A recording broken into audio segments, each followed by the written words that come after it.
Our discussion for Max Weber. पिछली class में हमने मैक्स वेबर के बारे में कुछ चीज़ों के बारे में पढ़ा था, जैसे कि मैक्स वेबर की थ्योरी क्या थी सोशल एक्शन को लेकर। So we discussed about the action कि किस किस तरीके का जो एक्शन होता है। हमने ये भी देखा था कि जिस एनवायरनमेंट में मैक्स वेबर जो है वो डेवलप हुए हैं, नर्चर हुए हैं एज अ पर्सन, वो एक ऐसा एनवायरनमेंट था जहाँ पर fight was going on between positivists and anti-positivists regarding the nature of social action। कि जो social action है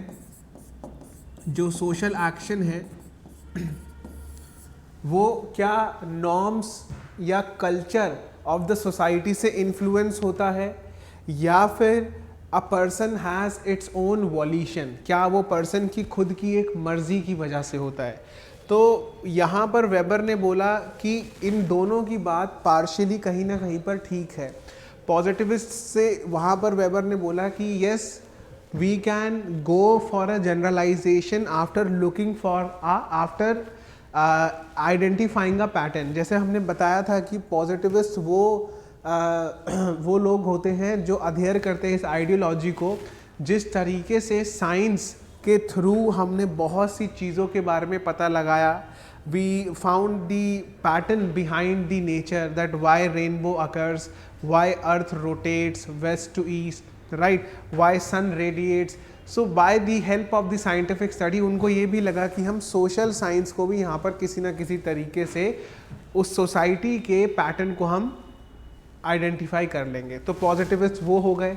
तो लेकिन इन्होंने इन पॉजिटिविस्ट ने ये भी बोला कि we can make universal generalisation, कि पावर्टी का रीज़न यही हो सकता है। लेकिन आज अगर हम देखते हैं कि पावर्टी का एक नहीं, यहाँ पर पावर्टी के 10 से 15 रीजन्स हैं। तो वेबर ने बोला that yes we can go for generalisation, but the generalisation should be limited generalisation we can go for, right. He was also impressed with the neo-Kantians or non-positivists by the idea that a person has his or her own will, because we can say every social action has its own reality, right? It cannot be done just because of the norms and the cultures which are being dictated by our society. This is what you have to understand, right? So and then we discuss about the methodology used by Weber, that is फस्टहीन। फस्टहीन के बारे में मैंने आपको बताया था कि फस्टहीन का मतलब यहाँ पर क्या होता है। एक होता है एक्सप्लेनेटरी अंडरस्टैंडिंग,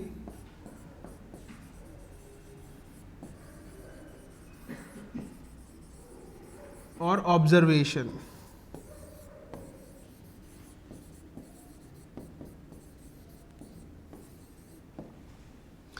पहले हम ऑब्जर्व करेंगे किसी फिनोमिना को and then we will try to explain. I have already told you कि क्या होता है यहाँ पर। सबसे पहले जैसे पॉजिटिविस्ट क्या करते हैं, ऑब्जर्व करते हैं, and then what we will be doing. Non positivist से लिया कि we will try to put ourself in others shoes, right, जिसे बोलते हैं हम एम्पैथी, अपने आप को दूसरे की पोजीशन में डालना, राइट।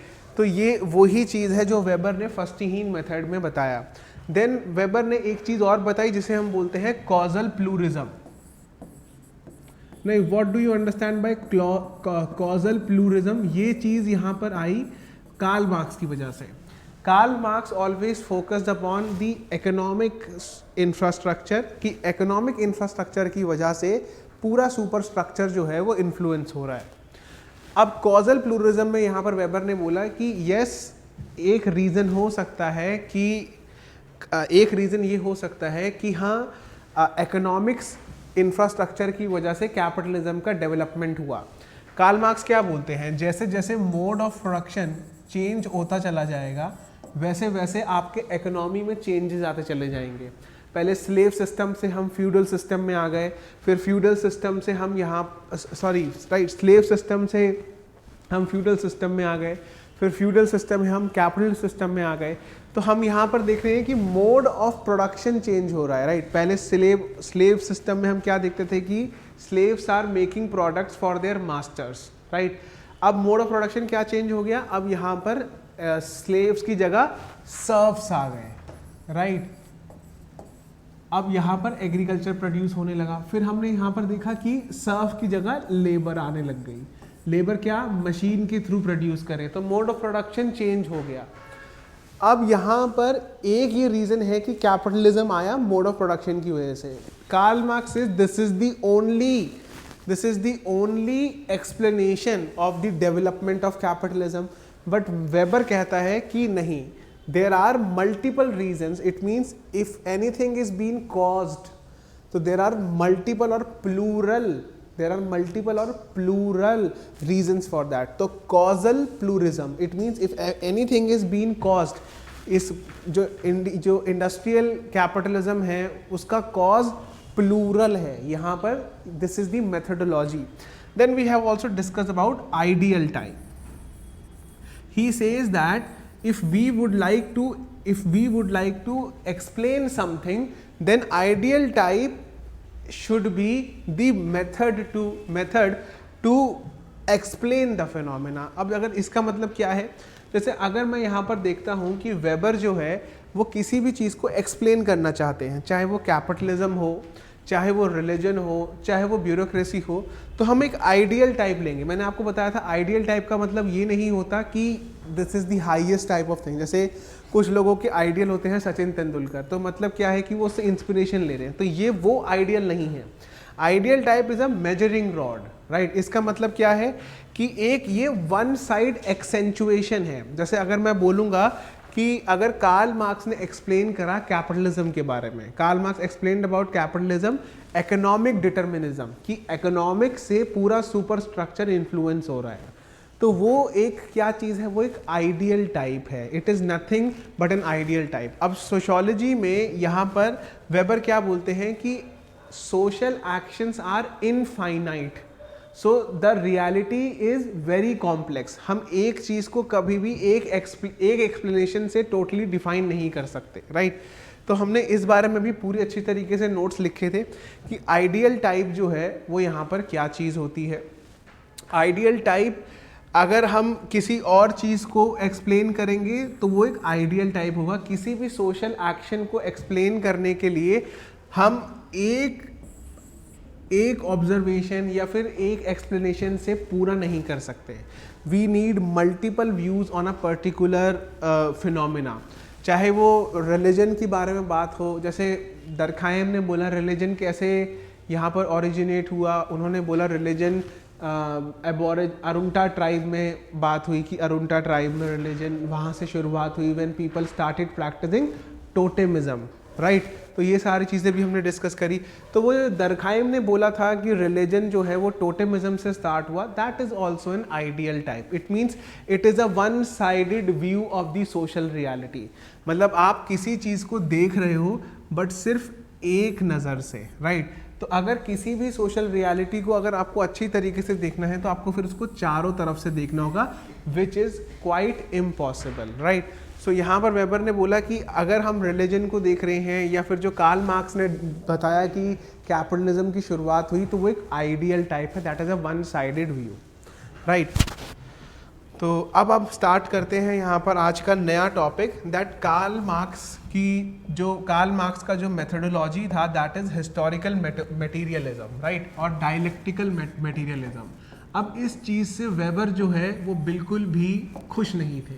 उन्होंने बोला कि जो ये हिस्टोरिकल मटेरियलिज्म मेथोडोलॉजी है, राइट। अब प्लीज़ इस बात को ध्यान रखना कि हम मेथोडोलॉजीज़ के बारे में बात कर रहे हैं।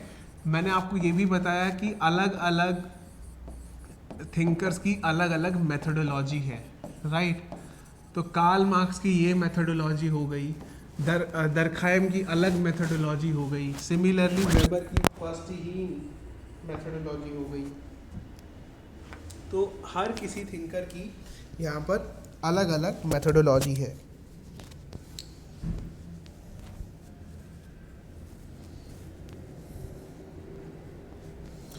फर्स्टहीन, राइट, प्लीज़ इसको ध्यान रखना बोलते समय। Verstehen, it's a German term. Then ideal type, इसमें ही आपका कॉजल प्लूरलिज्म आता है।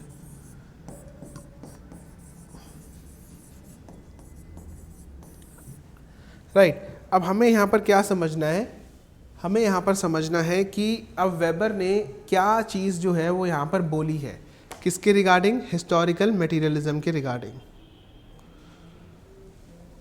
हिस्टोरिकल मटेरियलिज्म के रिगार्डिंग उन्होंने कुछ चीज़ें बोली जो उनको लगता है कि वो बिल्कुल भी ठीक नहीं है, तो उनको आज हम यहाँ पर जो है वो पढ़ने वाले हैं।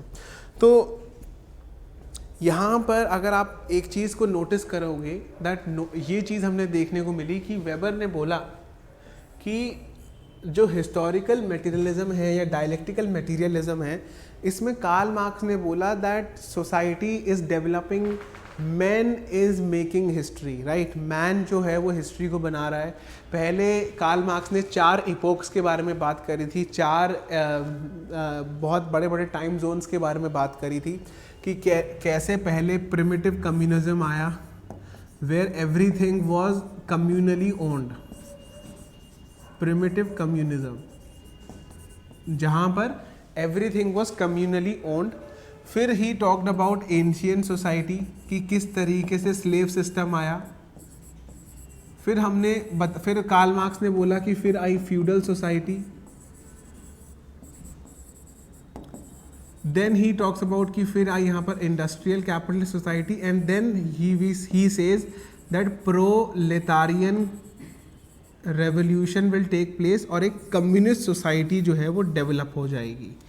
तो मैक्स वेबर सेज कि इस तरीके से हम प्रिडिक्ट नहीं कर सकते कुछ भी। Right, man is not making history here. Right, यहाँ पर ये बोला जा रहा है कि man is not making history, so history does not develop according to some grand plan. कोई ग्रैंड प्लान के थ्रू यहाँ पर हिस्ट्री डेवलप नहीं हो रही है, अलग अलग फैक्टर्स हैं चीज़ों को लेकर, और तभी यहाँ पर हमें देखने को मिल रहा है कि ये चीज़ें डेवलप होती हुई नज़र आ रही हैं। तो उन्होंने बोला कि ह्यूमन एक्शन जो है, human action is not a passive action. तो यही चीज़ यहाँ पर उन्होंने समझाने की कोशिश करी, क्योंकि वेबर हमेशा सोशल एक्शन के बारे में बात करते हैं। उन्होंने ये भी बताया कि किस तरीके, कितने ऐसे 4 एक्शन होते हैं। तो social action has a lot of reasons. Right, तो it is not developing on its own कि इसके बाद ये आएगा, फिर एंशिएंट के बाद फ्यूडल आएगा, फ्यूडल के बाद इंडस्ट्रियल आएगा, फिर रेवोल्यूशन होगा और फिर कम्युनिस्ट सोसाइटी डेवलप हो जाएगी। No, everything is going to happen on its own, but it does not need to be happen in a systemised manner. ज़रूरी नहीं है कि प्रोलेटारियन रेवोल्यूशन के बाद ही कम्युनिस्ट सोसाइटी आएगी या इंडस्ट्रियल रेवोल्यूशन के बाद ही कम्युनिस्ट सोसाइटी आएगी, लेकिन आज तक आई नहीं है communist society all over the world. Russia में आई थी कुछ पीरियड के लिए, लेकिन वो वापस से चली गई। तो he says that nobody can predict what all are the circumstances and what is the context here. यही चीज़ यहाँ पर आपको समझनी है कि यहाँ पर वेबर ने क्या चीज़ बोली।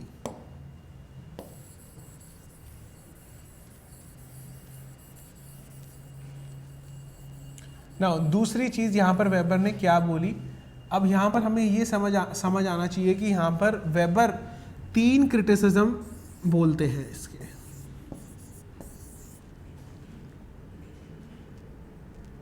Right, second is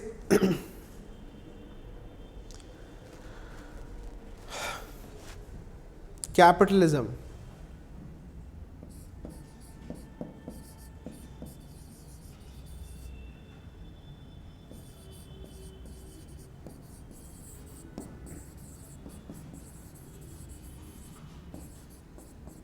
You don't have to write all these things. I will make you write by dictation.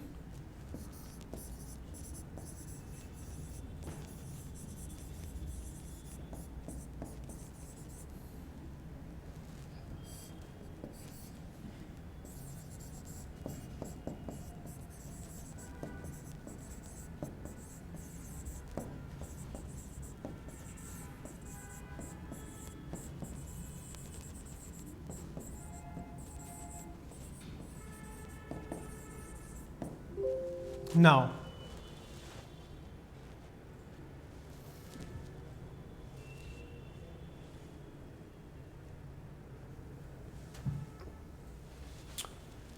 The second point said by Weber is regarding the development of capitalist society. तो यहाँ पर उन्होंने क्या बोला कि पहले हमने देखा कि एंशियंट सोसाइटी आई, उस एंशियंट सोसाइटी के बाद हमें नजर आया कि फ्यूडल सोसाइटी आई, फिर उन्होंने बोला इंडस्ट्रियल सोसाइटी आई, और उन्होंने बोला जो इंडस्ट्रियल सोसाइटी में कैपिटलिज्म की डेवलपमेंट हुई है वो इंडस्ट्रियलाइजेशन की वजह से हुई है, मतलब मोड ऑफ प्रोडक्शन की वजह से हुई है, क्योंकि कार्ल मार्क्स हमेशा इकोनॉमिक इंफ्रास्ट्रक्चर को हमेशा से ज़्यादा फोकस करते आए हैं, जिसको हम बोलते हैं मोनो इकोनॉमिक डिटर्मिनिज्म, यानी कि एक सिंगल रीज़न है कि जिस वजह से पूरी सोसाइटी में चेंज आ रहा है। लेकिन मैक्स वेबर सेज कि capitalism is not a unique feature of industrial society, rather there have been many societies which have characterise features of capitalism. इसका मतलब ऐसी सिर्फ इंडस्ट्रियल सोसाइटी नहीं है जहाँ पर कैपिटलिज्म की डेवलपमेंट हुई है, ऐसी बहुत सी सोसाइटीज़ हमें देखने को मिलती हैं जहाँ पर कैपिटलिज्म के फीचर्स हमें देखने को मिलते हैं, राइट। तो उन्होंने कुछ सोसाइटीज़ के एग्जाम्पल भी दिए, तो आज हम उसी के बारे में भी पढ़ने वाले हैं। जो हमारा इसके बाद टॉपिक आने वाला है that is Protestant ethic and the spirit of capitalism. तो ये दो आइडियल टाइप्स हैं, राइट। तो मैं आपको पूरी अच्छी तरीके से डिक्टेशन वगैरह सब इस पर लिखवाने वाला हूँ, so you don't have to worry. Third चीज़ उन्होंने यहाँ पर क्या बोली, थर्ड चीज़ उन्होंने बोली कि मटेरियलिस्ट फिनोमिना जो है ये एक inevitably it is giving priority to materials ideas. मतलब कहीं ना कहीं पर आपको ये देखने को मिलेगा कि जो कार्ल मार्क्स का मेजर जो फोकस है वो हमें देखने को मिल रहा है मटेरियलिस्टिक थिंग्स के ऊपर, इकोनॉमिक्स थिंग्स के ऊपर। वो कहीं पर भी वॉल्यूशन के बारे में बात नहीं कर रहे हैं कि क्या एक ह्यूमन बीइंग की कोई विल है या नहीं है। ह्यूमन बीइंग को उन्होंने एक पैसिव बीइंग बनाकर रखा हुआ है कि जो डोमिनेंट आइडियोलॉजी है वो ही यहाँ पर जो कर रही है वो कर रही है, अदरवाइज और कुछ है ही नहीं यहाँ पर, राइट। तो ये चीज़ थोड़ी वेबर को समझ नहीं आई, तो यहाँ पर इस चीज़ को भी लेकर क्रिटिसिज्म करा गया है। एक और चीज़ उन्होंने बोली थी कार्ल मार्क्स की मेथोडोलॉजी को लेकर, that too much emphasis has been given to economic realm, right? economic realm मतलब economics को बहुत ज़्यादा importance दे रखी है, यहाँ पर ये बात करी गई है। Now please write under the heading